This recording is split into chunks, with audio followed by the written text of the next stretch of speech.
Okay, what we're going to talk about today isn't really cooking, it's more of butchering and saving a little bit of money. You know, when you go to the grocery store, you go back to the butcher's cabinet, you say, I want New York strips, and they sell you that cellophane pack with a New York strip that they've cut.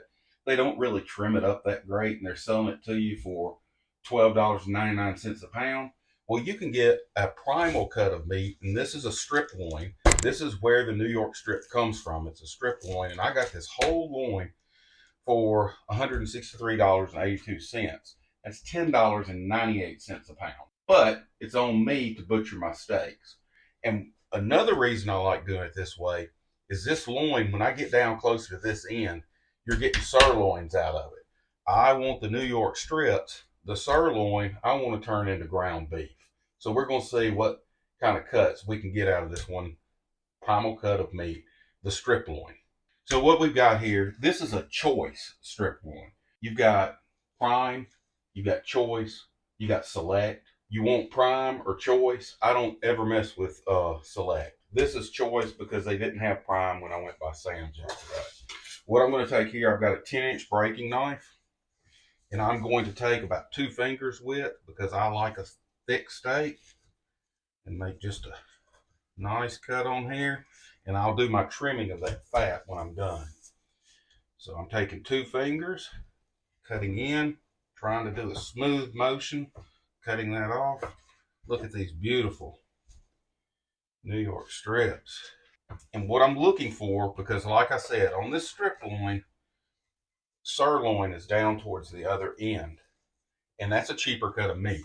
That's what we use to grind up to make hamburger with, is ground sirloin.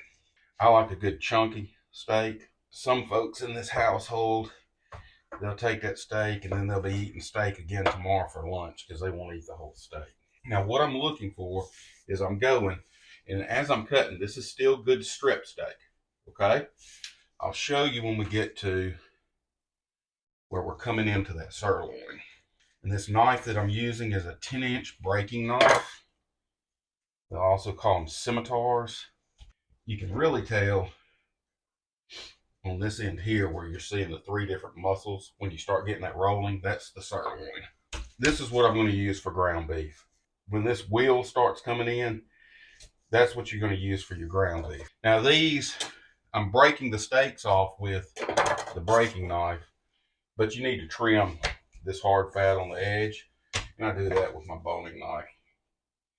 Come back along, trim some of this fat off. You want to leave some fat on for the flavor. Now a lot of people say, man, this board's a monster, but you see why I wanted a 2 foot by 3 foot board. And I'll give a nod out to my buddy Steve Pezos, who built this for me.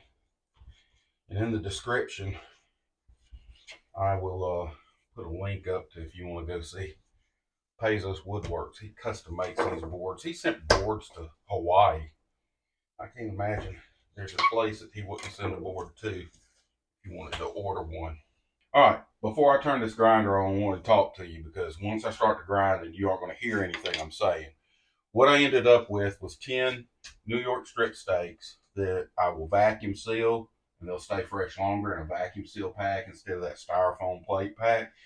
And from the sirloin end of this thing, I ended up with 2.8 pounds of what's going to be ground sirloin. So I'm going to get to grinding on this.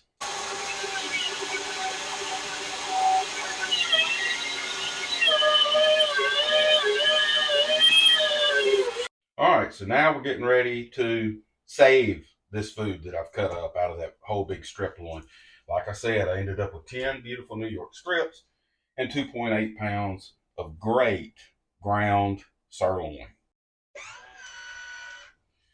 Now, when I'm doing my steaks, I like putting them, because I never know how many folks is going to be here eating.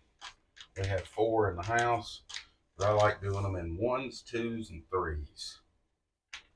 3s is typically what we have going on, but we get a guest, or 1s and 2s where I can add them up.